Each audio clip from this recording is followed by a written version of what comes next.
আমি যেহেতু 3-4 দিন কথা বলতে পারি না, আমি বুঝতে পারলাম যে আল্লাহর বড় নিয়ামতের নাম এই আল্লামাহুল বয়ান। এখন আস্তে আস্তে আল্লাহ কণ্ঠটা ছেড়ে দিচ্ছে। এই হাজারো বান্দা বান্দিকে আল্লাহ যেন মাহরুম না করে। আপনারা আসল কথা তো শুনে ফেলেছেন,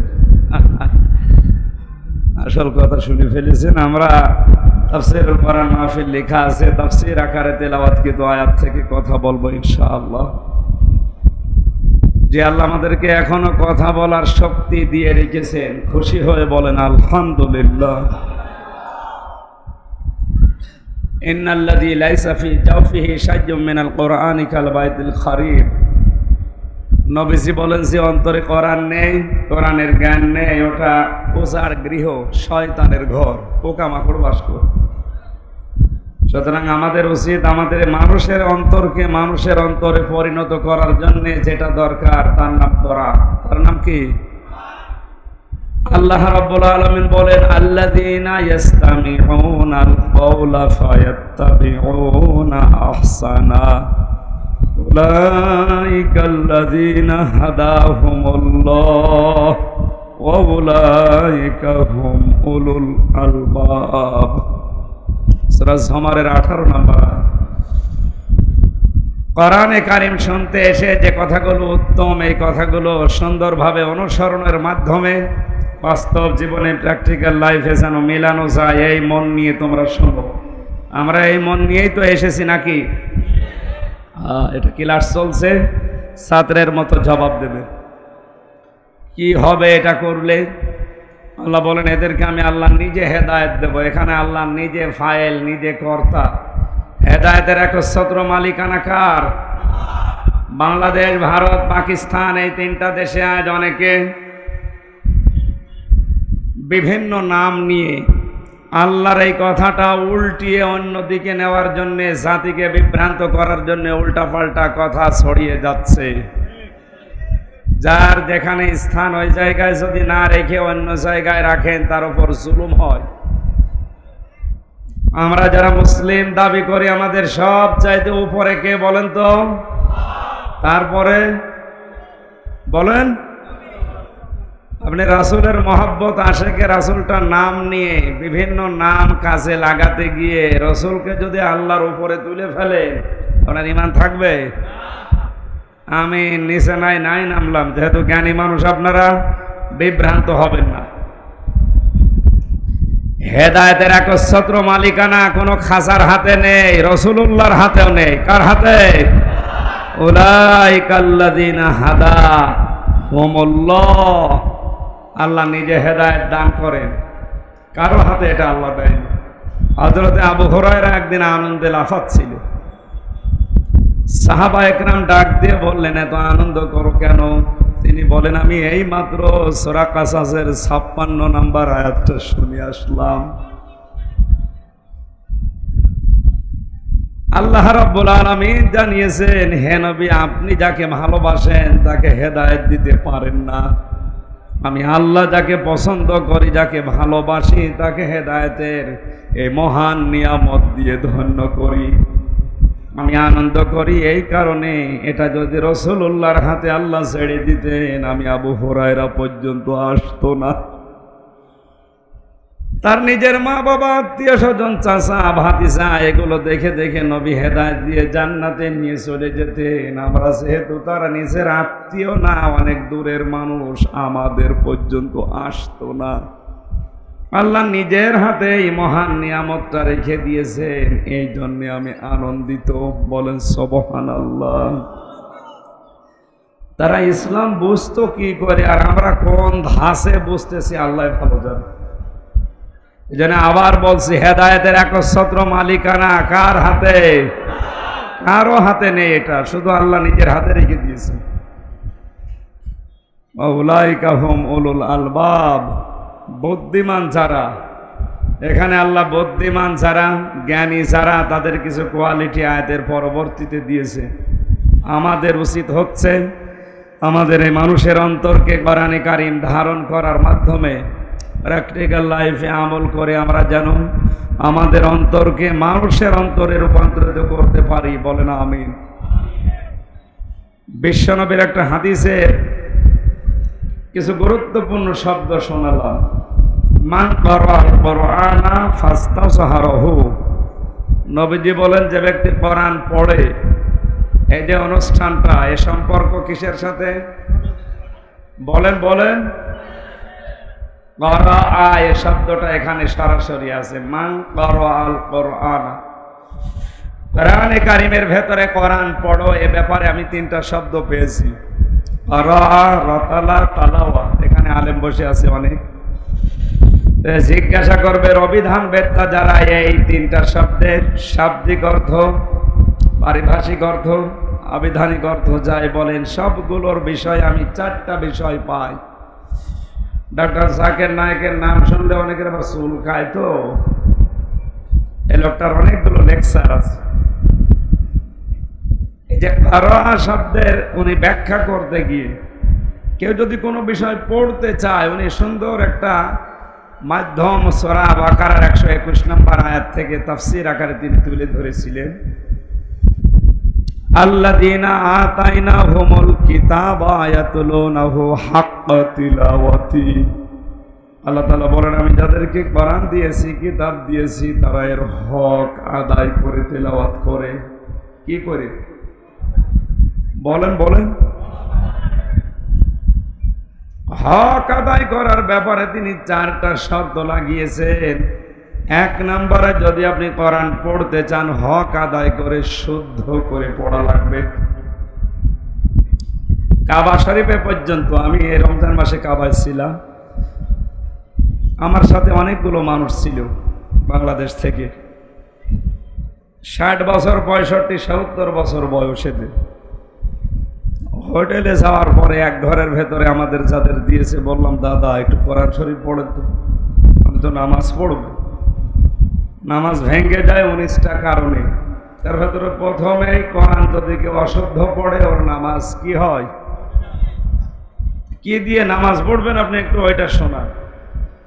ওনারা যেভাবে কোরআন শরীফ শুনিয়েছে, মনে হচ্ছে নতুন জিবরাইল ওনাদের কাছে দিয়েছে। এইভাবে তো আমি কোরআন শরীফ পড়ি নাই বা পাইও নাই, কোথা থেকে পেলেন? বাংলা দেখে দেখে মুখস্থ করেছিলাম। আরাত্তিলিল কোরআন তারতিলা, আল্লাহর নির্দেশ ফরজ, থেমে থেমে স্পষ্টভাবে তারতিলের সাথে আপনাকে পড়া লাগবে। দুঃখজনক হলেও সত্য, 96% মুসলমানের এই দেশে 100 জনের 95 জন আমরা শুদ্ধ করে কোরআন শরীফ পড়তে পারি না। এই রিপোর্ট কি ভালো রিপোর্ট?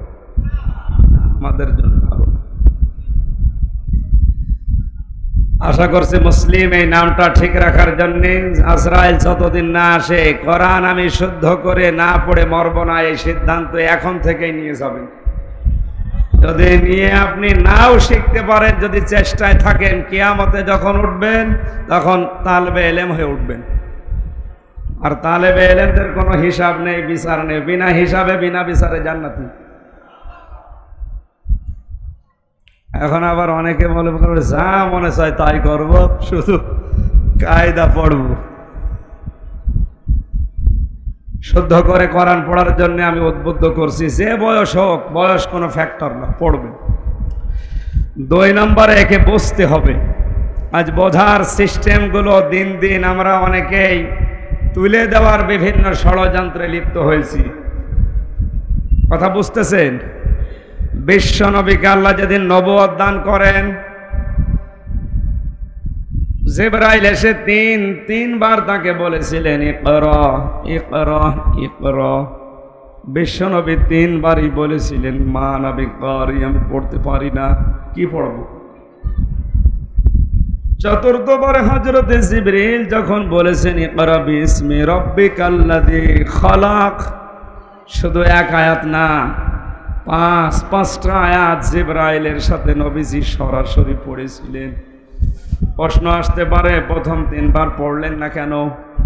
জবাব একটাই, বিশ্ব নবী কিয়ামত পর্যন্ত আনেওয়ালা উম্মতদেরকে শিক্ষা দিতে চেয়েছেন, হে আমার উম্মতেরা, আমি জিবরাইলের সাথে প্রথমেই পড়তে পারতাম, কিন্তু জিবরাইল বলে নাই যে কার নামে পড়া লাগবে। মানে আমাকে শুধু বলে ইকরা ইকরা ইকরা, পড়বো কি? যখনই বলেছে বিসমি রাব্বিকা, রবের নামে পড়ো। তখন আমি পড়া আরম্ভ করেছি। আমার উম্মত যতদিন পর্যন্ত দুনিয়াতে আসবে তাদেরকে আজকে শিক্ষা দিয়ে গেলাম, পড়াশোনা করতে হলে রব ছাড়া কারো নামে পড়া যাবে না। আশা করি কথা বুঝতে পেরেছেন। পড়া লাগবে কার নামে? দায়িত্বে যারা আছেন আহ্বান জানাচ্ছি, শিক্ষা ব্যবস্থায় যারা আছেন, আপনারা মুসলমান, আমাদের ৯৬% মুসলমানের দেশে আমরা 1 থেকে মাস্টার্স পর্যন্ত রবের নামে পড়া চাই। দাবিতে আপনারা আছেন না? এটা তো রাজনীতি হয়ে গেল না, এটা রাজনীতি। এটা যদি কেউ রাজনীতি মনে করে থাকে, হ্যাঁ এটাই আমাদের রাজনীতি। আমরা রব ছাড়া কারো নামে পড়ে বেঈমান হতে চাই না। আমি এই চোখে দেখেছি রব ছাড়া পড়লে কি হয়। মাস্টার্সে ক্লাস করছে ছাত্র, শিক্ষককে জুতা দিয়ে পিটাচ্ছে, বলছে শালা তোরে মেরেই ফেলবে। স্যার হাত জোড় করে বলছে বাবা তুই আমারে ছেড়ে দে, আমি আর ক্লাস নেব না। বলে না, তোরে আমি সিট দিতে বলেছিলাম, অমুককে দিস না, শালা তোরে মেরেই ফেলবে। আমি এ চোখে এইটাও দেখেছি। এই যে কোরআন আমার সামনে, মাত্র 7 দিন আলিফ বা তা সা পড়ছে, এখনো ভালো পরিচয়ও পায়নি আল্লাহ রসুলের। ওস্তাদ ওযু করছে, অন্যান্য ছাত্রদের দেখা দেখি সে স্যারের ওস্তাদের পায়ে পানি ঢেলে দিচ্ছে। এইটাও ছাত্র, ওইটাও ছাত্র। এটা কোরআনের কেবল স্পর্শ পেয়েছে, মানুষ হচ্ছে। আর ওটা কোরআন পায়নি, মাস্টার্স করার পরে ওটা জানোয়ার হয়ে গেছে। এই জন্য আমরা যার তার নামে পড়তে চাই না। সিলেবাসের ভেতরে এখন যা দেখতেছি এটা পাল্টাতে হবে অতি সত্বর। আমরা রব ছাড়া কারো নামে পড়তে চাই না। শরীফ শরীফার গল্প তুলে দিয়ে আজ জাতিকে অনেকে ধোঁকা দিয়ে বোকা বানানোর চেষ্টায় আছে না। সম্মানিত ভাইরা, যারা মনে করছেন জাতির মুখ চোখ সব এই দিকে ঘুরে গেলে সামনে ওদের যে পরিকল্পনা ওইটা আবার কাজে লাগাবেন না। জাতির ভেতরে এখনো পর্যন্ত ওই রকম মানুষ চিন্তা আছে যারা এখনো ওই বিষয়গুলো বোঝে। জন্য আপনারা পারবেন না। আমরা জাতে মাতাল হলেও তাহলে ঠিক আছে কি? আপনারা মনে করছেন তাহেরি ভাই আর শায়েখ আহমদুল্লাহ যা শুরু করেছে এই নিয়ে জাতি ব্যস্ত থাক। আরে ভাই ওটা নিয়ে যাই ব্যস্ত থাক, আমরা জাতে মাতাল তাই কি? তাহলে ঠিক আছে, আপনি কিছু করে দেখেন তো। তখন আর তাহেরি আহমদুল্লাহ আমির হামজা আলাদা নাই, সব এক হয়ে যাবে ইনশাআল্লাহ। আমরা পড়তে চাই কার নামে? এই জন্য রবের নামে পড়তে হলে কোরআন বুঝতে হবে আমাদেরকে। আমি 3টা বছর ছিলাম আটকা জীবনে, জেলখানায়, আবদ্ধ জীবনে। আমাদের যেহেতু রেখেছিল কষ্ট দিয়ে, জেলখানায় রেখেছিল ফাঁসির কন্টেম সেলের ভেতরে, 24 ঘন্টা তালাবদ্ধ রেখে দিত। অথচ আমার যে মামলা, অত মূল্য চুরির মামলাও না, মূল্য চুরি করলেও মানুষকে ওইভাবে রাখে না। কে কোথায় সংসদ ভাঙতে গেছে, আমার ওয়াজ শুনে নাকি উদ্বুদ্ধ হয়েছে। আমি রিমান্ডে 10 দিন বলছিলাম স্যার আমার একটু দেখান তো যে কোন ওয়াজ শুনেও পাগল উদ্বুদ্ধ হইল দেখি। আমার নিজের ওয়াজ আমি নিজেই উদ্বুদ্ধ হই না, আর ও সেই সিরাজগঞ্জ থেকে উদ্বুদ্ধ হয়ে তরবারি নিয়ে এসেছে সংসদ ভেঙে ফেলবে। আর সংসদ তরবারি নিয়ে ভাঙা যায়? বলে না, ওই ওয়াজ শোনানো যাবে না, আপনার ওয়াজ শুনে ও করিস। ঠিক আছে, এই আমার অপরাধ যে আমার ওয়াজ শুনে নাকি একজন উদ্বুদ্ধ হয়ে সিরাজগঞ্জ থেকে তরবারি নিয়ে এসেছে সংসদ ভেঙে ফেলবে। বলেন সুবহানাল্লাহ। শয়তান এগুলো শোনে আর হাসে। আল্লাহ, আমরা শয়তানি করবো কোথায়? ফাঁসির কন্ডেম সেল তাদের জন্য যাদের ফাঁসির অর্ডার হয়ে গেছে এদের। আমার তো এখনো বিচারই শুরু হয়। আপনি আমার এভাবে রাখলেন, আমার অধিকারগুলো নষ্ট করলেন, যোগাযোগ বিচ্ছিন্ন করে দিলেন, তাও 1-2 দিন 5 দিন না, 3 বছর একাধারে, এদিকে 2.5 হাত এদিকে 3 হাত, 24 ঘন্টা তালা মারি রাখলেন। আপনি একটু বিবেকে বাজল না? কষ্ট হয়েছে আমার, কিন্তু লস হয়নি। আমি মাওলানা মামুনুল হক, মাওলানা শাখাওয়াত হোসেন রাজি সহ আজকে খালিদ সাইফুল্লাহ ভাই ছিল আমার সাথে দুপুরবেলা, ওনাদের সাথে এই সময়গুলো পার করেছি। ওখানে আর যাই হোক কোরআনে কারিম মানে আয়ত্ত করা যায়, কারণ বাইরের যোগাযোগ বিচ্ছিন্ন। তো আমি কোরআন সামনে নিয়ে আপনাদেরকে একটা বিষয়ে গ্যারান্টি দিতে পারি, 3 বার শুধু মাতৃভাষায় পড়াটা একবার শেষ করেন। আমার তো 75 বারের উপর হওয়ার কারণে আমার কাছে এখন সহজ লাগে। আপনি 3 বার শেষ করবেন এবছর থেকে ওই বছর আসার আগ পর্যন্ত, দেখবেন আপনাকে দিয়ে কোনো ভণ্ড এই দেশে শিরিক বেদাত করাতে পারবে না। আমি আশা করতে পারি নরসিংদীর মানুষের কাছে আগামী বছর যদি এখানে আসি, যেন বলতে পারেন যে আমার একবার হলো পুরা কোরআন মাতৃভাষা শেষ হয়েছে। হ্যাঁ, পারবেন? এটা আপনাকে দিয়ে কেউ শিরিক বেদাত করাতে পারবে না। 3 নম্বরে শুধু এটা বুঝলেই হবে না, যতটুকু বুঝেছেন ওর উপরে ততটুকু নিজের জীবন মেলানো লাগবে। আমি বসে বসে তেলাওয়াত করছি, ওয়ালা ইয়াহুদ্দু আলা তাআমিল মিসকিন। হে নবী, ওই মানুষগুলো কিয়ামত বিশ্বাস করে না যারা মিসকিনদেরকে খাবার দেয় না, খাবার দেওয়ার জন্য উৎসাহ দেয় না। তেলাওয়াত করছি আমি সুর দিয়ে, প্রতিটি অক্ষরে আমার 10টা করে নেকি হচ্ছে। হঠাৎ এক ভিক্ষুক, এক মিসকিন এতিম এসে বলে আমারে কিছু দেন, আমি আজ সারাদিন না খাওয়া। আমার উচিত ছিল কোরআন পড়া বন্ধ করে সমর্থ থাকলে তার খাবারের ব্যবস্থা করা। বলেন, এখন যদি বলেন না আমার পড়া ডিস্টার্ব করে, ওরে আমি দেব না কিছু, যা বলে বলুক গা, কিছুক্ষণ বলে চলে যাবে। আপনার কোরআনের পড়ার উপরে আমল হয়েছে, যা পড়লেন ওইটা জীবনে সেট করবে। 3 নাম্বার গেল। 4 নাম্বারে আপনাকে শুধু নিজেই মেনে নেবেন তা না, এটা যেন মানুষ মানতে পারে সেই ব্যবস্থা করে দেওয়া লাগবে। কথা বুঝতেছে? আজ এই দেশে আমরা যারা শুদ্ধ করে কোরআন অনেকে পড়ি, বোঝারও চেষ্টায় আছি। অনেক মানুষ আমরা নিজেরা ব্যক্তিগত জীবন, পারিবারিক জীবন পর্যন্ত মেনে নেওয়ার চেষ্টা করছি, করিও। 4 নাম্বার, শুধু আমি একা না, আমি মানুষকে এটা মানাতে চাই। ব্যক্তি, পরিবার, সমাজ, রাষ্ট্রে এ কাজ যারাই আরম্ভ করে তখনই তারা জালেমদের টার্গেট হয়ে যায়। এই জন্য পরের শব্দ ফাস্তাজহারাহু, কোরআন যারা পড়ার পরে একে এজহার করার চেষ্টা করে। কি করে এজহার? মানে কত আলেম বসে আছে এখানে, দেখেন তো আমি 33টার উপরে শব্দের অর্থ পেয়েছি। এজহার মানে প্রকাশ করা, এজহার মানে স্পষ্ট করা, এজহার মানে দাঁড় করানো, এজহার মানে প্রতিষ্ঠা করা, এজহার মানে কায়েম করা, এজহার মানে বিজয় করা। যে ব্যক্তি কোরআন পড়ে আর কোরআনকে বিজয়ী করার জন্য চেষ্টা চালায়, এইটা অনেকের ভেতরে নেই। এই কথার অর্থ বোঝেন আপনি?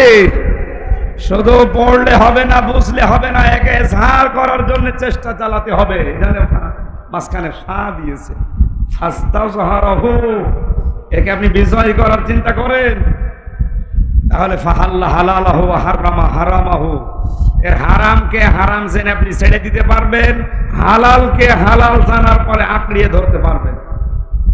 যে পরিবার, সমাজ, রাষ্ট্রে কোরআন এজহার নেই, বিজয় নেই, সেখানে হালালকে হালাল জানার পরও মানা যায় না, এমন জায়গা বাংলাদেশে নেই। ইনি যে জায়গার শিক্ষক, সব যোগ্যতা আছে ওনার, তারপরেও এই জায়গায় ঢুকতে হলে 10 লাখ টাকা আল্লাহর ওলিকে দেওয়া লাগবে। এরকম জায়গা কি শুধু ঈসা খালি ফাজিল মাদ্রাসা, নাকি সারা দেশের অবস্থায় এই? কেন? কারণ কোরআন দেশে বিজয় নেই। যদি বিজয় থাকতো ওনার ওই 10 লাখ টাকা দেওয়া লাগতো না। এই কথা বলেন না কেন? হালালকে হালাল জানার পরেও উনি ওইটা আঁকড়িয়ে ধরতে পারছে না, হারামকে হারাম জানার পরও ছেড়ে দিতে পারছে না, বাধ্য হয়ে দেওয়া লাগছে। কথা বুঝতেছেন? এই জন্য এজহারের পরে আল্লাহর নবী এই 2টা শব্দ দিয়েছে। সুতরাং দল মত নির্বিশেষে কোরআন যারা পড়েন, পড়লে 10টা নেকি হয়, এই নিয়ত করে পড়েন। মাস্ট বি হবে আপনার জীবনের যেন টার্গেট থাকে কোরআনকে কি করে ইজহার করা যায়। এরা বিজয়ী থাকবে। কি থাকবে? যদি কোরআন বিজয়ী করার চিন্তা ভাবনা আপনার ভেতরে না আসে, আকালার রাসূল ইয়া রাব্বি ইন্না কওমি ইত্তাখাযু হাযাল কুরআন মাহজুরা। সূরা ফুরকানের ভেতরে আছে কিয়ামতের দিন বিশ্ব নবী নিজে আপনার আমার বিরুদ্ধে মামলা দায়ের করবে। বলেন তো, আল্লাহর নবী যদি নিজে বাদী হয়, কেউ পৃথিবীতে জান্নাত পাওয়ার আশা করতে পারে? কোরআনের সাথে আচরণ দেখে বাংলাদেশে আমার এই আয়াত পড়ে মনে হয় আজ 100 জনের 95 জন আমরা নবীর মামলার আসামি। আল্লাহ মামলা দেয় শুধু জালেমদের বিরুদ্ধে। নাস, আমি আল্লাহর অভিযোগ, আমি আল্লাহ মামলা দেব তাদের বিরুদ্ধে যারা মানুষ হয়ে মানুষের উপরে জুলুম করে। আল্লাহর মামলা কাদের বিরুদ্ধে? আরো জোরে বলেন। রাসূলের মামলা যারা কোরআনকে পেছনে ফেলে রাখে তাদের বিরুদ্ধে। এদেশে আল্লাহর মামলার আসামি আর রাসূলুল্লাহর মামলার আসামি দিন দিন কমতেছে না বাড়তেছে? আমরা যেন ওই কাতারে পড়ে না যাই।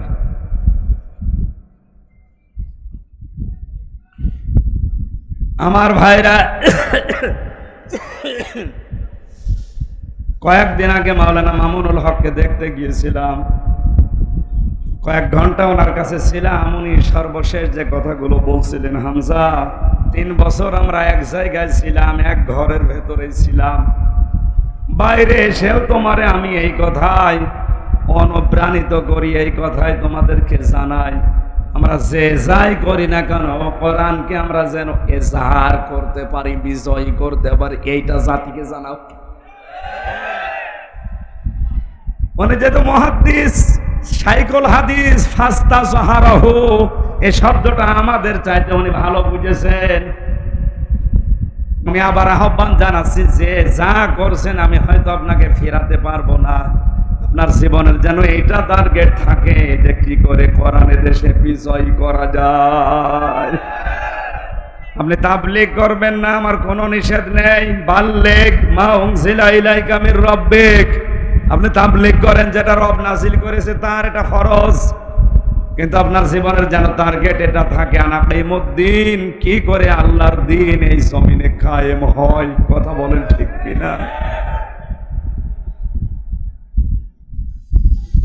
আপনি ইসলামী আন্দোলন করছেন, কোনো অসুবিধা নেই, করে যান। এই টার্গেট নিয়ে করবেন কি করে ফাস্তা জাহারাহু, ইসলামকে দেশে বিজয় করা যায়। আমি 3টা বছর এইটাই উপলব্ধি করতে পেরেছি, দিন যদি সত্যি দেশে কায়েম না হয়, আকাশ দিয়ে উড়ে গেলেও জালেমের টার্গেটের বাইরে যেতে পারবেন না। কি অসহায় ছিলাম 10 দিন, আল্লাহ জানে আর আমি জানি। এমন অসহায় করে রাখে, কেউ নেই আপনার পাশে, মাটির নিচে ঘর, আপনি একা, আর ওরা 20 জন সামনে বসে আছে। কি করবেন আপনি? যা বলতে বলে তাই বলা লাগে, করলেও বলেন, না করলেও বলেন। দিন যদি বিজয় থাকতো, সত্যি কথা বলেন তো, এরকম জুলুম করে দুনিয়ায় কেউ টিকে থাকতে পারতো? বাংলাদেশে যত মামলা আছে, যারা মামলা দেবে এটা যদি প্রমাণ না হয় যে মামলা দেবে, তার বিরুদ্ধে ওই মামলা দেওয়া লাগবে। এমনি কয়েক লাখ মামলা এমনি খারিজ হয়ে যাবে। এজন্য আহ্বান জানাচ্ছি, ফাস্তা জাহারাহু করে কোরআনকে বিজয় করার জন্য চেষ্টা চালান, যে যেখানে আছেন ওই জায়গা থেকে। তাহলে হালালকে হালাল জেনে আপনি মেনে নিতে পারবেন, হারামকে হারাম জেনে ছেড়ে দিতে পারবেন। শব্দটা কত ভয়ঙ্কর দেখলেন, আদখালাহুল্লাহুল জান্নাহ। আল্লাহর নবী বলেন, আল্লাহ তোমাকে জান্নাতে দিয়ে দিয়েছে না জান্নাতে দেবে? দিয়ে দিয়েছে। মাজিদ সিগা আদখালা, আল্লাহ নিজে তোমাকে জান্নাতে দিয়ে দিয়ে মেনে নিতে পারেন, আর চোখে দেখতে পারেন যে কোরআন বিজয় হয়ে গেছে। হালালকে হালাল জানার পরে আঁকড়িয়ে ধরা যাচ্ছে, হারামকে হারাম জানার পরে ছেড়ে দেওয়া সহজ হচ্ছে। আপনি মনে করবেন আপনি মিনি জান্নাতে আছেন। আমি কথা বোঝাতে পেরেছি? এর পরবর্তী শব্দ আরো সুন্দর, ওয়াসাফাহু ফি আশরাতিন মিন আহলি বাইতিহি কুল্লুহুম ক্বাদ ওয়াজাবাত লাহুম নার। আপনাকে সুপারিশের অনুমতি দেওয়া হবে আপনার আপনজনদের ভেতরে, এমন 10 জনের ব্যাপারে যাদের জন্য জাহান্নাম অবধারিত হয়ে গিয়েছিল। আল্লাহ হাদিসটা আমি সহ যারা এসেছি গোড়া থেকে শেষ পর্যন্ত যেন পুরাটা আমাদের প্র্যাকটিক্যাল লাইফে আমরা সেট করতে পারি, বলেন আমিন। দরুদ আর সালাম পড়ছি আমাদের নবী মুহাম্মদ রাসূলুল্লাহ সাল্লাল্লাহু আলাইহি ওয়াসাল্লামের প্রতি। কোরআনে কারিমের সূরা মারিজ থেকে মাত্র একটা আয়াত পড়েছি, তাও ছোট্ট আয়াত। কয়টা? একটা আয়াত। ইল্লাল মুসাল্লিন।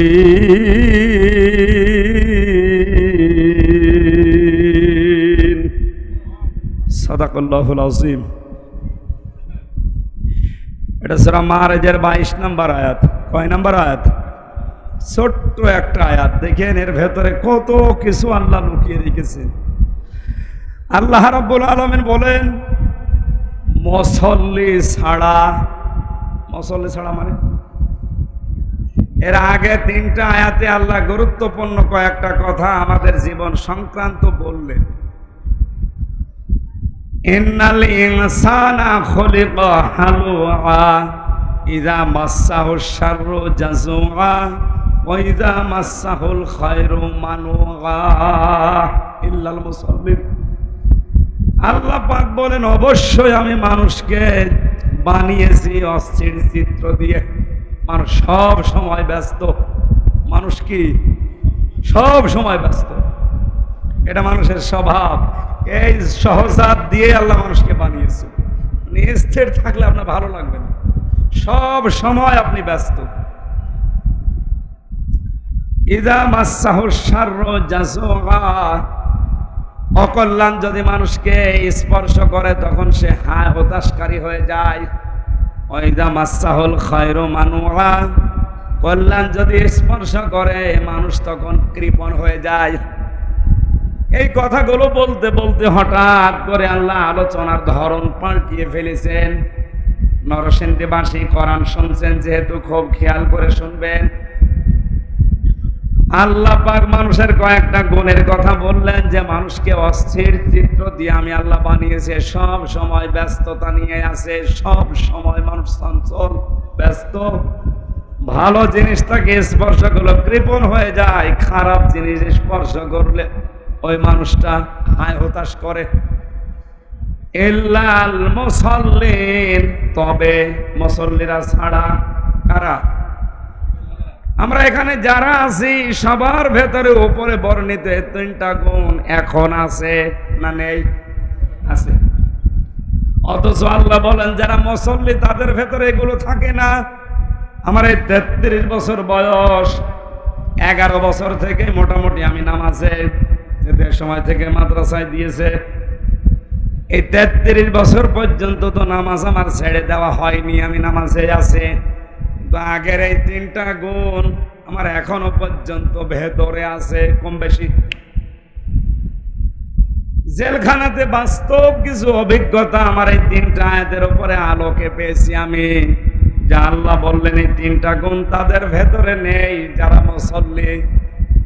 আমিও তো মুসল্লি, আমার ভেতরে গুণগুলো আছে। আমি অস্থির, আমি হতাশ করছি, আমি সব সময় চঞ্চল, সব সময় অস্থির হয়ে আছি, সব সময় আমার মনের ভেতরে ব্যস্ততা। অথচ 18 বছর, 22 বছর, 25 বছর পর্যন্ত অনেক আলেম আমার সামনে দেখলাম তারা জেলখানায় আছে, তাদের ভেতরে এগুলো নেই। কয় তাদের তো ছেলে মেয়ে, স্ত্রী পুত্র, মা বাবা, দুনিয়া আপন বলতে আমরা আর কাউকে নেই, জানি এইটাও জানি কেউ নেই। তারা নামাজ আদায় করছে, তাদের ভেতরে এগুলো নেই। আমরা নামাজ আদায় করছি, আমাদের ভেতরে উপরে বর্ণিত এই তিনটা বিষয় আছে। তাহলে ওর নামাজ আর আমার নামাজ, আল্লাহর এই কথা মিলছে না। আল্লাহর এই কথাটা মনে হয় ভুল। আপনি মিলান নিজের সাথে। এবার শুধু শুনতে আসা না, মুসল্লিদের ভেতরে অস্থিরতা থাকে না, হতাশ থাকে না। পৃথিবীর যত বড় বিপদ তার উপরে আসুক না কেন, বিষয়টা যদিও গোপন, ক্যামেরা না থাকলে আমি বলতাম। এই কিরমান কারণের জন্য বলা হচ্ছে না, ঠিক হবে না। শেষে এমনি 3 বছর গেল, 6 বছর চলে যাবে, দরকার নেই ভাই। মুসলমানটা যেহেতু নিজে দেখে এসেছি, এই কারণে আমি উদাহরণটা সেট করতে চাচ্ছিলাম যে ক্যামেরাগুলো যদি ওই 50 বছর আগের মতো সাইদ সাহেবের মতো ওয়াজ করতাম যে সামনে কেউ নেই, চা বলতাম কেউ কিছু বলতো না, ছাতা কাইলকেই এমন ভাবে লাগিয়ে দেবে আগে পরে রং চং দিয়ে, শেষে যা বলতে চেয়েছি ওইটা না দিয়ে এখানে প্রসাব করিবে, না করিলে 50 টাকা জরিমানা, প্রসাব না লাগলেও জোর করে প্রসাব করে 50 টাকা জরিমানা দেওয়া লাগে। এই জন্য আমি ওটা বলতে পারলাম, দুঃখিত। ইল্লাল মুসাল্লিন, আমরা আল্লাহর ভাষা শুনলাম যে মুসল্লিদের ভেতরে অস্থিরতা থাকে না, আমাদের ভেতরে এখনো পর্যন্ত এটা কাটছে না। আল্লাহর ভাষা ঠিক আছে না আমরা ঠিক আছি? তাহলে আমাদের ঠিক হওয়ার দরকার না, বলেন? কিছু আসলে আমরা হায় হতাশকারী হয়ে যাই, অথচ ওই মানুষগুলো তো আমাদের মতো মানুষ, তারাও নামাজ পড়ছে, তাদের জীবনে আমি হায় হতাশ দেখি নাই, অথচ আমার চাইতে 100 গুণ বেশি বিপদে তারা আছে। আমার তো অত বড় ক্ষতি হয়নি, যত বড় ক্ষতি হয়েছিল আমার সামনে ওই মানুষগুলো, তাদের ভেতরে আমি হতাশার ছাপ পাইনি। ইন্নাল্লাযীনা ক্বালু রাব্বুনাল্লাহু সুম্মা ইসতাকামু তাতানাসসালু আলাইহিমুল মালায়েকা, এই আয়াতগুলো মনে হচ্ছে আমি বাস্তব নাজিল হওয়া দেখে আসছি। যারা আল্লাহকে রব বলে টিকে থাকতে পারে, আল্লাহ তাদের উপরে নিজে রহমতের ফেরেশতা পর্যন্ত নাজিল করে সাহায্য করে। আল্লাহ তাখাফু ওয়ালা তাহজানু, এসে বলে ভয় নেই, চিন্তা নেই। কিসের ভয়, কিসের চিন্তা? হয়তো তুমি বিপদে পড়ার কারণে অনেক কিছু হারিয়েছো, হারাচ্ছ, হারাবে। যাদের নিয়ে চিন্তা করছো, যাদের নিয়ে চিন্তা ভয় হচ্ছে, আল্লাহ যেন নিজে কুদরত ফেরেশতাদের মাধ্যমে ভিডিও ক্যামেরা আকারের সামনে ক্লিপ ধরে রেখেছে, দেখ কোনো চিন্তা নেই, চলে আয়, কোনো ভাবনা নেই, ভয় নেই। যাদের জন্য চিন্তা করো, ভয় করো, ওগুলোর দায়িত্ব আমি আল্লাহ আমার হাতে নিয়ে নিয়েছি। এই জন্য ওই মুসল্লিগুলোর ভেতরে জাসুয়া নেই, ওরা হতাশা কি এটা ওদের ছাপ চেহারার ভেতরে পাওয়া যায় না। আর আমাদের ওর চাইতে 100 ভাগের 1 ভাগ বিপদ যদি আসে, আমরাও মুসল্লি, আমরাও কি, কিন্তু জাসুয়া আমাদের জীবন থেকে যাচ্ছে না। আমরা কল্যাণ পেলেই কেমন যেন কৃপণ হয়ে যায়, অকৃতজ্ঞ হয়ে যায়। সৃষ্টিকর্তা যিনি আমাকে বানিয়েছে শেষ পর্যন্ত তাকেই ভুলে যায়। আল্লাহ পাক বলেন মুসল্লি যারা, তাদের ভেতরে যেহেতু এই গুণাগুণগুলো থাকবে না, এই জন্য মুসল্লি যারা কান খাড়া করে শোনেন। এবার এখানে আল্লাহ 12টা গুণ দিচ্ছেন। কয়টা? একটা একটা করে আপনি মিলাবেন, আলেমরা আছে আমি সহ প্রত্যেকেই যেন 12টা গুণ আজকে থেকে অর্জন করার চেষ্টায় থাকি। যেহেতু আমরা মুসল্লি, আমরা নামাজি, আমরা বেনামাজি না, এই ট্যাগ আমাদের নামে নেই, তাহলে এখানে আমরা আসতাম না। আমরা যেহেতু মুসল্লি আল্লাহর ভাষায়, আমাদের এই 12টা গুণ অবশ্যই মাস্ট বি অর্জন করতেই হবে। 1 নম্বরে আল্লাহ পাক বলেন আল্লাযীনা হুম আলা সালাতিহিম দাইমুন। মানুষ অস্থির হবে না, হায় হতাশ করবা না, বিপদে পড়লে কৃপণ হয়ে যাবে না, আল্লাহর কল্যাণ কিছু পেলে। ওই মুসল্লিগুলো যারা নামাজ কন্টিনিউ করে, যারা নামাজে দায়েম কায়েম থাকে। এখানে হাজারো মুসল্লি বসে আছে, অনেকেই 5 ওয়াক্তের জায়গায় 3 ওয়াক্ত নামাজ পড়ে, আছে না নেই? বলেন আপনি কি মনে করেন আল্লাহর এই বিধানকে? আমি তো বুঝি না। মুসা আলাইহিস সালামের জামানায় আল্লাহ পাক একবার ঘোষণা দিয়েছেন মুসা নবীকে যে একজন কামার, তাকে তুমি জান্নাতের সুসংবাদ দিয়ে দাও। মুসা নবী আবেগপূর্ণ নবী ছিলেন, কিছু হলেই খালি প্রশ্ন করতেন। ডাক দিয়ে বলে রব্বুল আলামিন, দুনিয়ায় তুমি আর লোক পেলে না, একটা কামারের নাম বললে, কি করে সে এমন? আল্লাহ পাক বলেন একটু দেখো, তালতলি বাজার মনে করেন, এরকম বাজারের এক কর্নারে যে দেখে কামার দা খন্তা কোড়াল এগুলো লোহা পিটিয়ে গরম করে বানাচ্ছে, মগর মাথার উপরে তোলে আবার লোহার উপরে পিটায়। হঠাৎ করে মাথার উপরে তোলার সঙ্গে সঙ্গে নামাজের সময় হয়ে গেছে। এখন যেমন আজান দেওয়া হয়, ওই সময় একটা সিস্টেম ছিল, মগরটা লোহার উপরে পিটিয়ে তারপরে তিনি নামাজে দাঁড়াতে পারতেন। মুহাম্মদ আলাইহিস সালামের জামানায় যেহেতু এক ওয়াক্ত নামাজ ফরজ ছিল, এই মগরটা পেছন দিক থেকে ফেলে দিয়ে সঙ্গে সঙ্গে নামাজে দাঁড়িয়ে গেছে। মুসা নবী ডাক দিয়ে বলে, মাবুদ তুমি একে জান্নাতের সুসংবাদ দিতে কেন বললে? আমি বুঝতে পেরেছি। এই লোকটা মগর লোহার উপরে পিটিয়ে তারপরে নামাজে দাঁড়াতে পারতো। তোমার বিধান এত গুরুত্ব দেয় জীবনে, এত বেশি দাম দিয়েছে তোমার বিধানকে, মগরটা মাথার উপর দিয়ে পেছন ফেলে দিয়ে সামনে না দিয়ে তোমার বিধান পালন করার জন্য সচেষ্ট হয়ে গেছে। এত গুরুত্ব যে লোকটা তোমাকে দিতে পারে, তাকে তুমি জান্নাতে না দিয়ে পারো না। জোরে বলেন সুবহানাল্লাহ। নরসিংদীবাসী, এটা রেকর্ড হচ্ছে, সারা দুনিয়ায় ছড়াবে।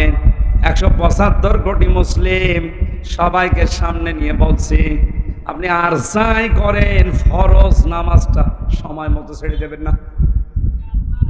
আমি আপনার হাতে পায়ে ধরে বলছি, দাইমন এটা কন্টিনিউ করেন, এটা দায়েম কায়েম রাখেন, নয়তো আপনি আল্লাহর আয়ত্ত থেকে বাইরে চলে যাবেন। কেউ যদি ফরজ নামাজ বাদ দিয়ে দেয়, মহান আল্লাহ বলেন, নবী আপনি বলেন, আমি তার দায়িত্ব আমার হাতে আর রাখি না, ছেড়ে দেই। আপনি কি এই কথাটা এত ছোট মনে করলেন? এত হালকা মনে হচ্ছে আপনার কাছে? আল্লাহ পাক যদি কোনো বান্দা বান্দির দায়িত্ব ছেড়ে দেয়, ওর 1 সেকেন্ডটাও নিরাপদে থাকা সম্ভব না। কথা বলে না কেন? এই মানুষের রক্তের ভেতরে 5 প্রকার ক্যান্সার হচ্ছে। এক প্রকার যদি আল্লাহ লাগিয়ে দেয়, পুরা নরসিংদী বিক্রি করে ঔষধের পয়সা জোগাড় করতে পারবেন না। আপনি কার ওপর ভরসা করে মাস্তানি করেন, আমার তো বুঝে আসে না। আল্লাহ আপনার আয়ত্ত দায়িত্ব যেন ছেড়ে না দেয়। 5 ওয়াক্ত ফরজ নামাজ অন্তত 17টা ফরজ সেজদা আপনি জীবন চলে গেলেও ছাড়বেন না। মেয়েদের 3 দিন 5 দিন 7 দিন 10 দিন ওটা নাই মাফ, বাদ দিলাম। তো পুরুষের দুই অবস্থা নেই, শুধু পাগল হয়ে যাওয়া আর অজ্ঞান হয়ে যাওয়া ছাড়া আমাদের নামাজ মাফ আছে। আরো জোরে বলেন। এ বিধানটা গুরুত্ব দেন, সামনে অনেক কিছু আল্লাহ আপনাকে সহজ করে দেবে। আল্লাহ পাক বলেন, মুসল্লিদের আর একটা গুণ হচ্ছে ওয়াল্লাযীনা ফী আমওয়ালিহিম হাক্কুম মা'লুম, তাদের সম্পদের ভেতরে বঞ্চিতদের হক আছে। কি আছে? এই বিষয়টা অনেক মানুষ জরিমানা মনে করে রেখে দিয়েছে। মাল সম্পদ এখন খালি জমা করে আর গণনা করে।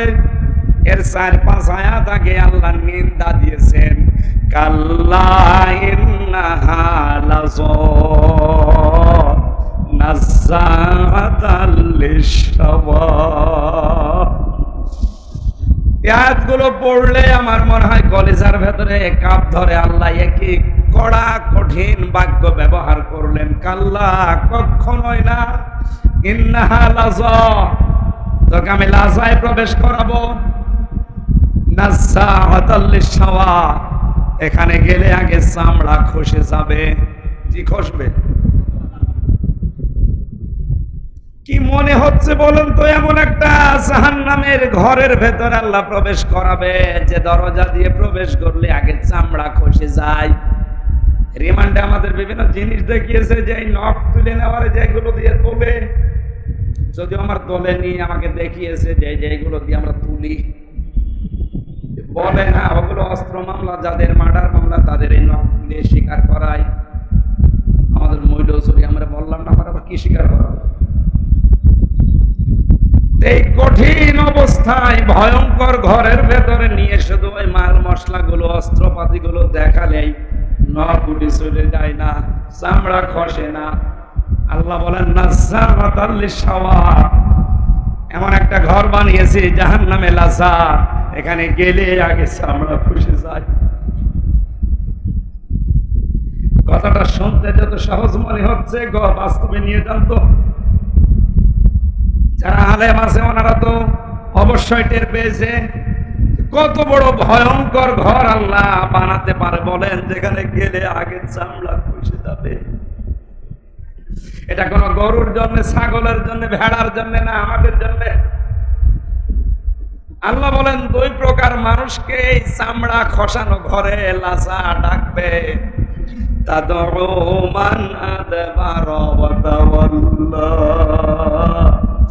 যারা সত্যকে সত্য জানার পরে পৃষ্ঠ প্রদর্শন করে চলে যায় আর মুখ ফিরিয়ে চলে যায়। আমার তো আয়াত পড়ার পরে মনে হয় বাংলাদেশে এই চরিত্রের মানুষ বেশি। এদেরকে সত্যকে সত্য চোখে আঙ্গুল দিয়ে দেখিয়ে দিলেও শুধু রাজনীতি বলে পেছন ফিরে চলে যাচ্ছে, অথচ জানে যে এটা সত্য।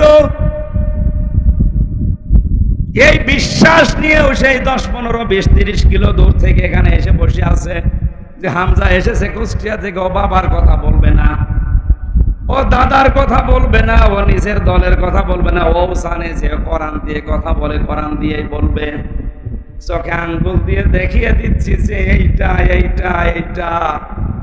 এরপরও মনে মনে ভাবে না, এ তো আমার দলের লোক না, এ আমার বাবার মুরিদ না, আমি মানি না। এরকম চরিত্র দেশে নেই।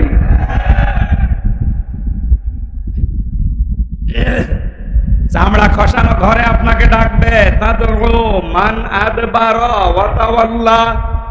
সত্যকে সত্য জানার পরও যারা পৃষ্ঠ প্রদর্শন করছেন, আমি আবার রিপিট করছি, সবার জীবনে যেন টার্গেট থাকে দিন কি করে এদেশে বিজয়ী হয়। এ টার্গেট যার জীবনে নেই, এটা রাজনীতি মনে করেন। পায়খানা করা এটাও রাজনীতি মনে করা লাগবে। টয়লেটে যাবার সময় যারা বলেন আল্লাহুম্মা ইন্নী আউযু বিকা মিনাল খুবুসি ওয়াল খাবাইস, এই কথা বলেন না কেন? এই কথাটা বলার পরে যে 8-10 মিনিট বসে থাকেন, বের হওয়ার পরেই বলেন গফরানাক, আল্লাহ তুমি আমারে মাফ করো। আলহামদুলিল্লাহিল্লাযী আযহাবা আন্নিল আযা ওয়া আফানি। এই গন্ধ জিনিস আমার শরীর থেকে বের করে দিলে এই জন্য তোমার শুকরিয়া।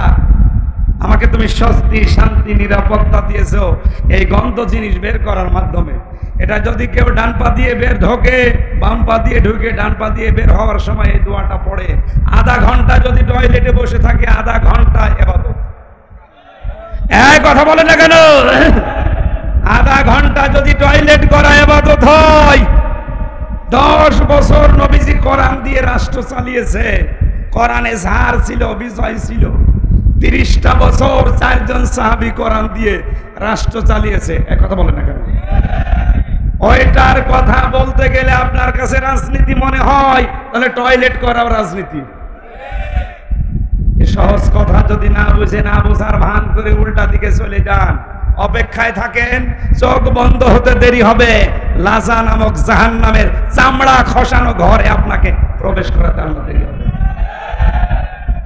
পরেরটা তো আরো কঠিন। যারা মাল সম্পদ জমা করছে আর একে সংরক্ষণ করার জন্য বিভিন্ন পায়তারা করছে, বিভিন্ন লাইন খুঁজতেছে। আজ বাংলাদেশে এই চরিত্রের মানুষও বেশি। মানে খাপের খাপ, মমতাজের বাপ মিলে যায়, তো এই জন্য আমার আসতে দেয় না। কারণ জানে যে আসলে যা বলবে সব আমার সাথে মিলে যাবে। কয়েকদিন আগে খুলনা গিয়েছিলাম, এটা গিয়েছিলাম 18 সালে, আবার এই যে 4-5 দিন আগেও ছিল। আমারে বলছো হুজুর আপনি স্বামী স্ত্রীর গন্ডগোল কেন হয় একটা বই লিখেছেন না, দাম্পত্য জীবনের কলহ এবং তার সমাধান। আমি জেলখানায় 3টা বছরের বাস্তব অভিজ্ঞতা বলছি। ওখানে অধিকাংশ মানুষের মামলাগুলো পারিবারিক জীবন সংক্রান্ত। এখন যে জল্লাদ আছে, শাহজাহান জল্লাদের পরে শাহজাহানের বাড়ি নরসিংহ। আমি প্রথম ঢোকার পরে দেখি বড় বড় গোপ নিয়ে বিড়ি খাচ্ছে, সিগারেট। কে আপনি? আমার নাম শাহজাহান ভইয়া। শাহজাহান ভইয়া মানে আমার বংশের নাম ভইয়া। কত বছর আছেন? যে আজ প্রায় 30 বছর, 167 বছর আমার জেল।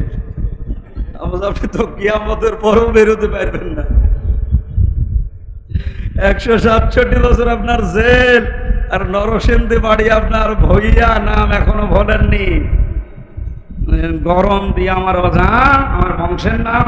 ও ঠিক আছে, এই লোকটা বের হয়েছে না? এখন যে লোকটা জল্লাদের দায়িত্বে আছে ওর নাম ইলিয়াস। ফাঁসি যাদেরকে দেয় ওর নাম ইলিয়াস, তোমার চট্টগ্রাম। খুব বড় মামলা নিয়ে, ফাঁসির আদেশ নিয়ে বসে আছে। আজ প্রায় 30 বছর হচ্ছে। বউ মার্ডার করিস। 17 বছর আগে শুনলাম, একদিন আমার সাথে কথা বলছিল, বললাম ভাই কি 17 বছর সৌদি আরবে ছিলাম, দেশে এসে বিবাহ করলাম, আমার বউর সাথে আর আমার বোনের সাথে আর আমার মার সাথে মিলবে, কিছু মাকে বোনকে দিলেই বউ মন খারাপ করে। আমার কষ্টের জিনিস আমি দেব, বউ মন খারাপ করবে। ওরে একটু শাসন করার জন্য একটু দিলাম, ও ছাতা গেল। শেষে আমার রায় হয়েছে, আমার ফাঁসি। আমি এখন 30 বছর, এখন যাবজ্জীবনে আছি। 30 বছর আমার জেল খাটা লাগবে। এই ফাঁসি মাসি দিয়ে 4 মাস করে মাফ হয়, তারপরও 22 বছর এ জেলে থাকা লাগবে। বলেন 22 আর ওদিকে 17 সৌদি আরবে, কত বছর গেল? তো ওর জীবন আর কি থাকে? ওখান থেকে নিয়ত করেছিলাম, যেহেতু মাওলানা মামুনুল হক সাহেব আর আমার শাখাওয়াত হোসেন রাজি ভাই আমার পাশেই ছিল, ওনাদের কাছে বললাম এগুলো নিয়ে কি করা যায় বলেন তো। এই দাম্পত্য কলহর সমাধান দরকার সব জায়গায়। অধিকাংশ 100 জন যদি আসামি হয়, 10,000 আসামি ছিল, আর মনে হয় 3-4 হাজার তো হবে এই বউ মার্ডারের আসামি।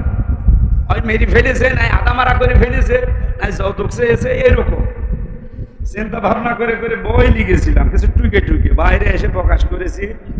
একটা স্টেজে কয়েকটা আছে, পারিবারিক জীবনে দাম্পত্য কলহ এবং এর সমাধান কি, পরকীয়া প্রেম থেকে মুক্ত হওয়ার 19টা ঔষধ দেওয়া আছে।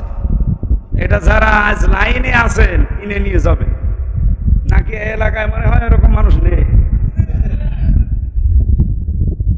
ওই সামনে যে সাদা গাড়ি আছে ওখানেও পাবেন, মোনাজাতের পরে নেবেন। আশা করছে এটা নিয়ে মেয়েকে, যাদের বিয়ে হয়নি তাদেরকে পড়া আপনার বউকে পড়াবেন। যদি অন্য জায়গায় কোনো আনসান থাকেও, আশা করছি আল্লাহ তাকে ফিরিয়ে আনবে।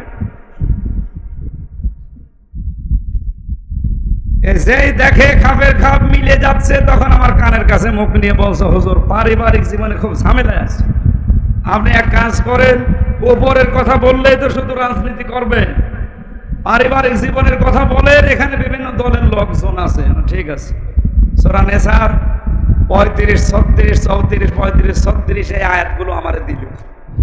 তাফসীর আকারে কথা বলে ওখানে 9টা পয়েন্টের উপরে বলেছিলাম যে পারিবারিক জীবনে এই কারণে গন্ডগোল হয়, আর এগুলো মেটাতে হয় এই কারণে। এই পদ্ধতিগুলো আল্লাহ দিয়েছে। মাহফিল শেষ করে বাড়িতে গেলাম, যে দেখি কথা বলছে না। কি ভাই, আপনি কথা বলছেন না, আপনার বাড়ি খাবারের দাওয়াত। হুজুর আমার বউর সাথে আমার গন্ডগোল হয়েছে, আপনি জানলেন কি করে? কি বলেন? না, আমার যা হয়েছে আপনি সব আজকে বলেছেন। অবশ্যই আপনাকে কেউ বলে দিয়েছে। আমারে কেউ বলে দিয়েছিল? না, বলেছে। কে বলেছে বলেন তো? কোরআনে কারীম 1500 বছর আগে জানিয়েছে যে এই কারণে গন্ডগোল হয়। এখন আমি যদি ওই কারণগুলো তুলে ধরি কোরআন দিয়ে, আর যাদের ভেতরে ওইগুলো পাওয়া যাবে ওরা তো বলবেই যে সম্পদ যারা জমা করছেন বৈধ অবৈধ দেখা দেখি নেই, আর এটা সংরক্ষণ করা যায় কি করে, সেই তার বাহানা, সেই রাস্তা খুঁজতেছে। আপনার জন্য চামড়া খসানো ঘর অপেক্ষা করছে। দেখে যখন মিলে যায় বলবে না, ওরে বাদ দিয়ে ড্যান্স দিতে পারে। ড্যান্সের হুজুরের কোনো বাধা আছে? আরো পাহারা দিয়ে নিয়ে যায়। আর আমাদের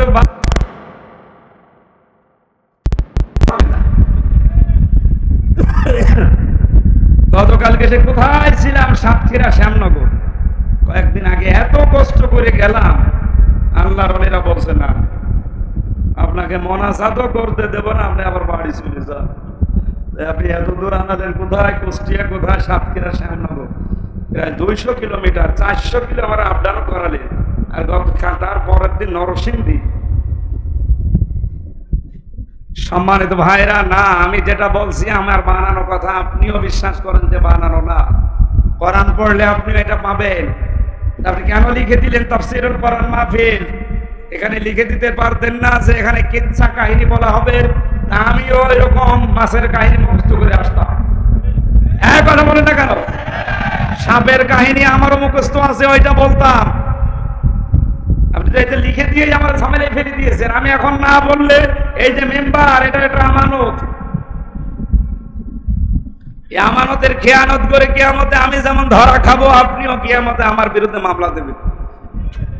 আমিও মামলার আসামি হতে চাই না, আপনাকেও জাহান্নামে নিতে চাই না।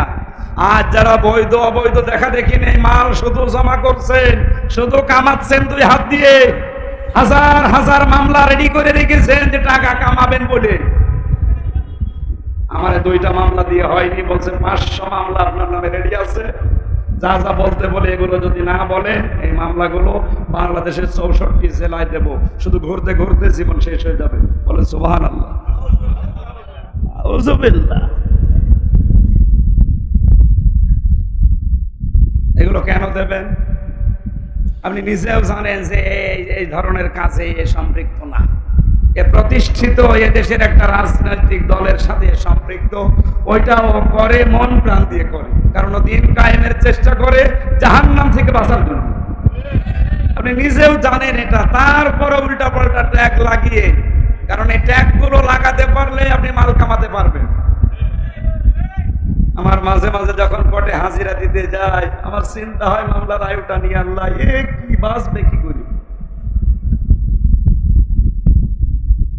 কিন্তু 100 বার ধরা খাবে। এদেশের হাজারো মামলার আয়ু আমি সাবধান করছি ভাই, এখনো থামে। যে যেই বিষয় জানে না, ওই বিষয়ে যদি আপনি তাকে দোষারোপ করে তার জীবনটা নষ্ট করে দেন, আপনি মনে করছেন সুখে থাকতে পারবেন? আপনি যে বললেন না, এটা কি বানিয়ে বললেন না? কোরআনে কারিমে সূরা নিসার 112-13 নম্বর আয়াতে আল্লাহ নিজে দলিল দিচ্ছেন, অমায়াকেসেবে খতিআতান আও ইসমান সুম্মা ইয়ারমি বিহি বারিআন ফাকাদ ইহতামালা বুহতানা ওয়া ইসমান মুবিনা। এটা তাফসিরে হাক্কানিতে আছে, আর তাফসিরে ফি জিলালিল কোরআনে আছে। ব্যাখ্যাগুলো বলতে গেলে সময় বেশি লাগছে, জন্য খুব শর্টকাট করছি। গায়ে ভালো করে খেয়াল করেন। আল্লাহ পাক বলেন, এমন মানুষ এমন দুনিয়ায় আছে, নিজে অন্যায় কাজ করে আঞ্জাম দেয়, আর কাজটা যখন হয়ে যায় তখন একটা ভালো মানুষ নিরপরাধ মানুষের উপরে দোষটা চাপিয়ে নিজে ভালো সাজে। এ যেন প্রকাশ্য পাপের বোঝা বহন করে নিয়ে বেড়াচ্ছে।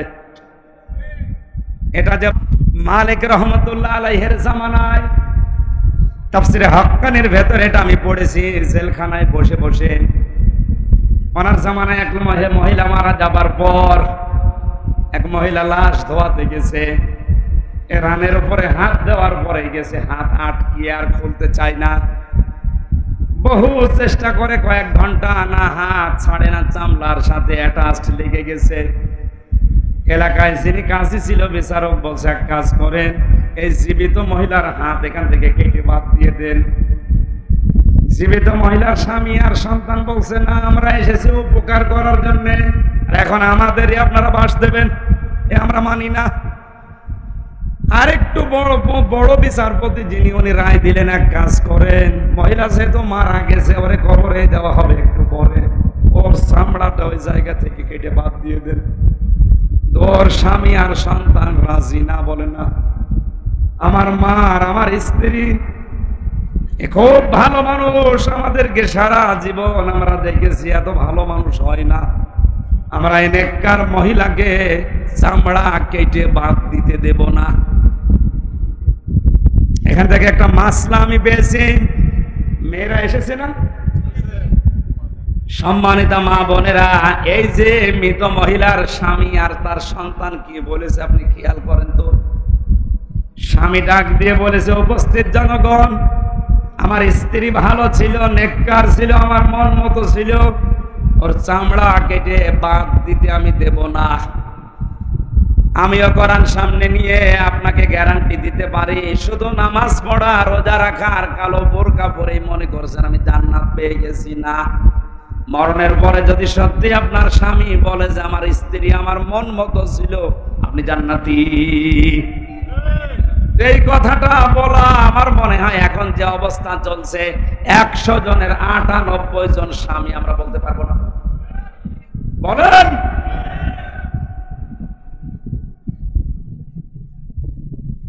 নেককার স্ত্রী হওয়ার জন্য শুধু নামাজ রোজা আর কালো বোরকা পরায় না। স্বামী যাদের আছে জায়েজ কথাগুলো মেনে নেবেন। 4টা কারণ আমি পেয়েছি তিরমিজি শরীফের হাদিসে। নবীজি বলেন, নেককার মহিলা তো ওইটা যখন স্বামী বাইরে থেকে আসবে তাকে আনন্দ দেবে যে কোনো ভাবে। 2 নম্বরে স্বামী আসলে তার খেদমতের জন্য এগিয়ে যাবে। 3 নম্বরে স্বামীর জায়েজ আশাগুলো পূর্ণ করবে। 4 নম্বরে স্বামী যেটা পছন্দ করে ওইটা যদি জায়েজ হয় জীবন থাকতে মেনে নেবে।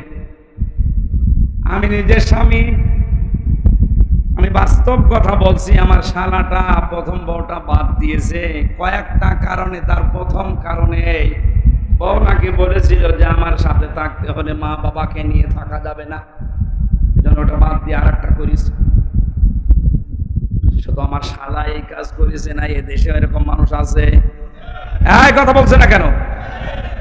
আমার ওই শালা সহ, আমি সহ, এ মাওলানা সহ প্রত্যেকটা স্বামী আমার মনে হয় আমরা চাই যে বিয়ের পরে আমার মা বাবা যেন আমাদের সাথে থাকে। কথা বলে না কেন? তো আজ 100 জনের 98টা বৌমা এটা চাই না। এটা তো জায়েজ আছে, স্বামী চায়, আপনি চান না কোন কারণে? আপনার ভাগে কম পড়ে যাবে। আপনাকে বুদ্ধি দেয় আপনার মা আর আপনার বড় বোন। আমার মনে হয় নরসিংদে ওয়াজ করা ঠিক হচ্ছে না।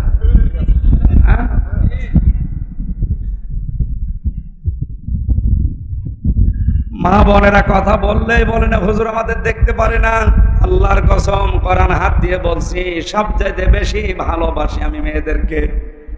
বিশ্বনবী জানিয়েছে আমার কাছে 3টা জিনিস প্রিয়, সুগন্ধি, নামাজ আর আমার স্ত্রী। নারী জাতিকে নবীজি যেহেতু ভালোবেসেছেন, কোরআনের হাদিসের চোখ লাগিয়ে দেখতে পাচ্ছি আপনি জাহান্নামে যাচ্ছেন। ভারতের এই সিরিয়াল দেখে দেখে আপনি জাহান্নামে যাচ্ছেন। আমিন। স্বামী যেটা পছন্দ করে যদি জায়েজ হয় জীবন থাকতে আপনি মেনে নেবেন। মারা যাওয়ার পরে স্বামী যদি সত্যি ওই মহিলার স্বামীর মতো বলতে পারে, না আমার স্ত্রী কিন্তু আমার মন মতো ছিল, আমি গ্যারান্টি দিয়ে গেলাম ছোটখাটো গোনা থাকলো আল্লাহ আপনাকে জান্নাত দিয়ে দেবে।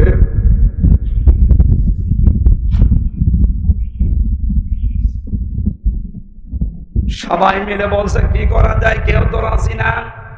ওই দেশের প্রধান বিচারপতি তখন মদিনায় থাকেন, তিনি আমাদের নাম করা একজন আলেম, সবাই জানি, ইমাম মালিক। ধড়াই করে তাকে নিয়ে আসা হলো। এই মহিলাকে পর্দার আড়াল থেকে প্রশ্ন করছে, ইমাম সাহেব, এই মেয়ে হাত আটকিয়েছে কেন লাশের সাথে? সত্যি করে বলো কি কি করেছো? মেয়েটা সেই প্রথম থেকে শেষ পর্যন্ত বলতে আরম্ভ করেছে যে আমি এই করেছি, আমার কোনো দোষ নেই, কিন্তু ভালো মনে খালাস দোয়াচ্ছিলাম। ইমাম মালিক বলছে, না আমার কাছে কোরআন আর হাদিসের রাডার আছে, আমি কিন্তু সত্যি ধরে ফেলবো, এখন বলো। ধমক দেওয়ার পরে মেয়েটা বলছে, ইমাম লাশ ধোয়াতে ধোয়াতে এই মহিলার প্রতি একটা খারাপ ধারণা করেছিলাম আমি। খারাপ ধারণা এই যে তুমি উপরে ফিটফাট, তুমি ভেতরে সদরঘাট। তোমাকে আমি একদিন একটা পুরুষ মানুষের সাথে তোমার বাড়িতে প্রবেশ করতে দেখেছিলাম। এই যে আন্দাজে একটা মন্তব্য তার উপরে নিক্ষেপ করেছি। পরবর্তীতে খোঁজ নিয়ে জেনেছিলাম যে ওটা তার বড় ভাইয়ের ছেলে। ভাইয়ের ছেলে সম্পর্কে কি হয়? ফুফু। কি হয় বলেন? ফুফুর সাথে দেখা করা যে 14 জন পুরুষের সাথে একজন মহিলা দেখা করতে পারে, ভাইয়ের ছেলে তার ভেতরে নেই। একটা জায়েজ জিনিসকে আপনি হারাম দিকে গড়িয়ে দিলেন কোন কারণে? আমি শুধু এই কাজটা করেছিলাম মনে মনে লাশ ধোয়ানোর সময়। ইমাম মালিক বলে, মহিলা আমারও তো এইটাই মনে হচ্ছে তুমি কিছু না কিছু করেছো। নিজে অন্যায় করার পরে অন্যায়টা যদি কোনো নিরপরাধ ভালো মানুষের উপরে কেউ চাপিয়ে দেয়, সে যেন প্রকাশ্য পাপের বোঝা বহন করে নিয়ে বেড়ায়। ফাঁকা দেহে তামালা বহুতানা ওয়া ইসমাম মুবিনা। তুমি এখন প্রকাশ্য পাপের বোঝায় আছো, থাকো এভাবে। শাস্তি আছে কোরআনে কারিমে তোমার জন্য দুইটা। সূরা নূরের 4 নম্বর আয়াতটা তিনি তেলাওয়াত করে শাস্তির ঘোষণা দিলেন, ওয়াল্লাযীনা ইয়ারমুনাল মুহসানাতি সুম্মা লাম ইয়াতু বিআরবা'াতি শুহাদা ফাজলিদুহুম সামানিনা জালদা ওয়ালা তাকবালু লাহুম শাহাদাতান আবাদা ইলা আখিরি আয়া। আল্লাহ পাক বলেন, যারা নিরপরাধ, নিষ্কলুষ, চরিত্রবান কোন নারীর উপরে জেনার তহমত, ব্যভিচারের তহমত লাগিয়ে দেয়, কিন্তু সাক্ষী জোগাড় করতে পারে না 4 জন, তার 2টা শাস্তি দুনিয়ায় হবে। 80টা বেদ তাকে মারা লাগবে চামড়ার চাবুক দিয়ে। 2 নম্বরে কোনদিন আর তার সাক্ষী আদালতে গ্রহণযোগ্য হবে না। বাংলায় মামলার আয়ু যারা আছেন আর যারা মিথ্যা মামলা মানুষকে দিয়ে তার জীবনটা নষ্ট করছেন, নিরপরাধ মানুষের উপরে দোষ চাপিয়ে জীবনটা শেষ করে দিচ্ছেন। আজকে একটা সংবাদ আমি পেয়েছি, আমি নাম নিতে পারলাম না, দুঃখিত। নিরপরাধ মানুষকে বিনা কারণে কেউ যদি হত্যা করে আর কেউ যদি এই সাপোর্ট করে এই হত্যাকে, আল্লাহ তাকে দুনিয়ায় শাস্তি দেয়। এটা আমি আজকে দেখতে পেয়েছি। ইন্না বাতশা রাব্বিকা লাশাদীদ। আল্লাহ বলেন, আমি কিছু বলি না, কিন্তু যদি ধরি ওরে আর ছাড়ি না। ভিন্ন মত, ভিন্ন দল পোষণ করা, এটা কি অপরাধ এই দেশে? তাহলে গণতন্ত্র গণতন্ত্র বলেছিলেন কেন? ভিন্ন মত, ভিন্ন দল আমি করতেই পারি, তাই বলে আপনি আমার চোখ তুলে নেবেন? কথা বলেন না কেন? তাই বলে আপনি 3 বছর আটকিয়ে রাখবেন? কিসের গণতন্ত্র বলেছিলেন আপনি বলেন? অন্যায় কাজে যে করেছে আপনি সাপোর্ট করেছেন, আল্লাহ পাক আপনাকে ঠিক একই কায়দায় শাস্তি দিয়ে দেখিয়ে দিয়েছে। এটা আল্লাহর কোরআনের সূরা নিসার 5 নম্বর পারা 15 নম্বর পৃষ্ঠার 12 নম্বর লাইনের 112 নম্বর আয়াত। কোনদিন মিথ্যা হবে না। আমি আরেকটা দলিল বলছি, বাড়ি যে দেখবেন সূরা আনআম 8 নম্বর পারার 1 নম্বর পৃষ্ঠা 10 নম্বর লাইনের 115 নম্বর আয়াত। যেহেতু 2টা শাস্তি তোমার উপরে নির্ধারিত, 80টা বেদ মারা লাগবে, জল্লাদ শুরু করো। 79টা হয়ে গেছে, কিন্তু হাত খোলে না। জল্লাদ ডাক দিয়ে বলে, কি ইমাম সাহেব আর কি করবো, আর মাত্র একটা চাবুক বাকি আছে, হাত তো খোলে না। উনি বললেন না, ওয়াতাম্মাত কালিমাতু রাব্বিকা সিদকাও ওয়া আদলা লা মুবাদদিলা লিকালিমাতি। আল্লাহ বলেন, আমার কালাম আমি 3টা জিনিস দিয়ে সাজিয়েছি। 1 নম্বরে যত কথা কোরআনে আছে সব সত্য কথা। 2 নম্বরে এটা ন্যায় বিচার ইনসাফপূর্ণ কথা। 3 নম্বরে কোনদিন আমার কথা কোনো রদ বদল হবে না। আমি যেহেতু আবাদা, কোনদিন আপনার আর সাক্ষী নেওয়া হবে না।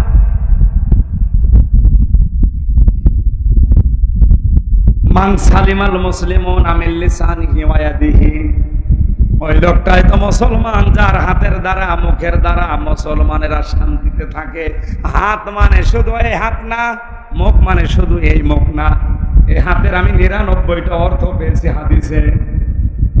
ইয়াদুন মানে শুধু এই হাত বললে আল্লাহর নবী শুধু এখানে শব্দ দিয়ে শেষ করে দিতে পারতেন। আপনি টিকা দেখবেন এই হাদিসের মুহাদ্দিসিন ইকরাম যারা তারা বলেছে হাত মানে, অনেকে মুখ বুঝে থাকে তারপরও কাজ হয়ে যায়। এই বাংলাদেশে এরকম মানুষ নেই, মুখে কথা বলে না, শুধু নাড়াবে। ওইদিকে 10টা লাশ পড়ে যাবে। যাদের হাতের দ্বারা মুখের দ্বারা আজ মুসলমানেরা নিরাপদে নেই। আপনি নামাজ পড়তে পারেন, রোজা রাখতে পারেন, 72 রাকাত নামাজ পড়তে পারেন, আপনি মুসলমান হতে পারেননি।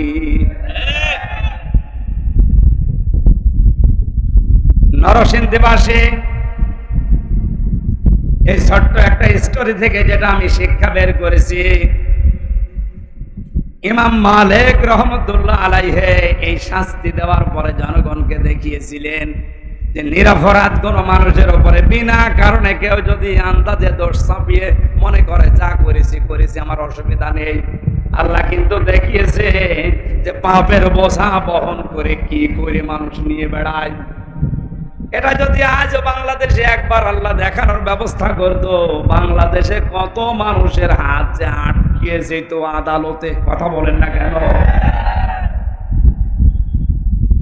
আমি আশা করব আপনার হাত আদালতে যদি না আটকায়, এমন জায়গায় আটকাবে জীবনে আর খুলতে পারবেন না।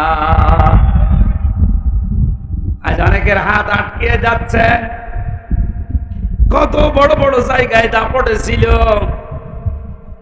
সাংবাদিকরা যেমন ধরা ধরেছে, সব হাত আজ শেষ, কোনো হাত আর কাজে লাগছে না। এখন যদি বলেন হুজুর আমি বুঝি না, আমার নাম ধরে ধরে বলেন, এখানে আসে কানে কানে বলছি, মিডিয়া বাদ দেন, কানে মুখে বলা ছাড়া উপায় নেই। তাদের হাত কত বড় হাত ছিল, শুধু হাতের ইশারায় হাজার হাজার মানুষ শুয়ে পড়েছে।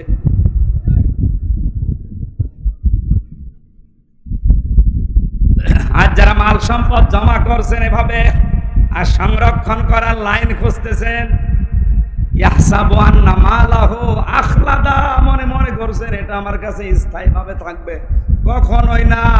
দুদক ধরলে, সাংবাদিক ধরলে আপনি দিশেহারা হয়ে যান। আমার আল্লাহর দুদক, আল্লাহর সাংবাদিক আছে না নেই? ওগুলো তো এখনো বাকি আছে। আল্লাহ আপনাকে লাসাই দিয়ে চামড়া খসানোর আগে আপনি শান্ত হচ্ছেন না। আমরা যেহেতু মুসল্লি, আমাদের ভেতরে এগুলো যেন না আসে। আমাদের মালের ভেতরে, সম্পদের ভেতরে হক আছে। এই তালতলি বাজারে ঢাকা থেকে এসে আপনি বাসে নামলেন, আপনি ধনী মানুষ, এখান থেকে 2 কিলোমিটার দূরে আপনার বাড়ি। আপনি যদি বলেন 2-3টা রিকশা দাঁড়িয়ে আছে, থাক আমি হেঁটে যাব, আপনার জন্য জায়েজ নেই। কারণ কি? যে রিকশাগুলো দাঁড়িয়ে আছে এখানে 20 টাকা 30 টাকা নিয়ে ওর সংসার চলবে, আপনার এই পকেটের টাকার ভেতরে আল্লাহ ওর খাবার লুকিয়ে রেখেছে। এই কথা বুঝতেছেন? আপনার গ্রামের ভেতরে, গোলার ভেতরে যে ধান আছে, চাউল আছে, ওটা শুধু আপনার একার জন্য না, ওখানে মুরগির খাবার আছে, ওখানে কামলার খাবার আছে, গরিবের খাবার আছে। আল্লাহ আপনার কাছে আমানত রেখে দিয়েছে, ওই খাবারগুলো তাদের কাছে আপনার মাধ্যমে পৌঁছাবে। এই জন্যে আমরা নামাজি, আমরা মুসল্লি, আমাদের ভেতরে এই গুণ আসবে না। আমরা আমাদের সম্পদের হেফাজত করব, বলেন আমিন। আল্লাহ পাক বলেন লিসাইলি ওয়াল মাহরুম, বঞ্চিত এবং ভিক্ষা যারা যায় তাদের ভেতরে এই মানুষগুলো সম্পদ বন্টন করে। আয়াতের তাফসীর পড়তে গিয়ে ফি জিলালিল কোরআনে সাইয়্যিদ কুতুব দিয়েছেন, সম্পদ যাদের আছে তাদের 5টা কাজ দুনিয়ায় করা লাগবে। 1 নম্বরে সম্পদের মালিক যারা আছেন তাদের প্রথম টার্গেট হবে কি করে দারিদ্র মুক্ত দেশ, সমাজ উপহার দেওয়া যায়। প্রধানমন্ত্রী ক্ষমতা পাওয়ার পরে যতগুলো কাজ করেছে তার ভেতরে অন্যতম প্রশংসামূলক কাজ এইটা, একটি খামার একটি বাড়ি, এই প্রকল্পটা। এই কথা বলছে, বিরোধিতা করতে হয়, করব অন্ধভাবে না, এই কাজটা ভালো কাজ। একটি খামার একটি বাড়ি, এই কাজটার প্রকল্প যিনি চালু করেছেন প্রধানমন্ত্রী শেখ হাসিনা, হাজার হাজার মানুষের কর্মসংস্থান তৈরি হয়েছে, একটা মাথা গোজার ঠাঁই হয়েছে। এই কথা বলে না কেন? হ্যাঁ, যদিও যাদের মাধ্যমে এগুলো এসেছে এই মানুষগুলো একটু 9-6 হালকা পাতলা করতে পারে। হয়তো 100 টাকা বাজেট ছিল, 99 টাকা খেয়েছে, 1 টাকার কাজ করেছে। তাও তো করেছেন আপনি, তো বাজেট তো উনি ঠিকই দিয়েছিলেন। সম্পদ আলা মানুষ যারা কি করবেন, বেগম পাড়া বানিয়ে এখন যদি চোখ বন্ধ হয় বেগম পাড়ায় নিয়ে যাবে আপনারে। সম্পদ মাল কামাই করছেন, বৈধ অবৈধ দেখা দেখি নেই বাবা শাহজালাল, সব হালাল, শুধু হালাল বলে শেষ করে দিচ্ছেন। আরো কঠিন, কি করে সংরক্ষণ করা যায়? 14 পুরুষ বসে বসে খাবে, সে সমস্ত রাস্তাগুলো কমপ্লিট করে যাচ্ছে। আল্লাহ বলেন না কাল্লা, আল্লাহর ভাষা দিয়েছে। আমার গলায় সাপোর্ট করছে না তো, গলা বসে যাওয়ার কারণে। গলাটা ভালো থাকলে আমি আয়াতগুলো পুরোপুরি শেষ করতে পারতাম, গলা সাপোর্ট দিচ্ছে না, তো বলতে গেলে গলা আরো বসে যাচ্ছে। 12টা গুণের 3টা চলছে, এখনো 9টা বাকি আছে। সূরা মারেজের এই 19 নম্বর আয়াত থেকে বাড়িতে যে একটু তাফসিরে ফি জিলালিল কোরআন আর ইবনে কাসিরটা একটু পড়েন। আমার কণ্ঠ আর শরীর সাপোর্ট না করার কারণে আমি মাফ চেয়ে নিচ্ছি ভাই, আমি মাফ চাচ্ছি, আমারে মাফ করেন, আমি পারছি না।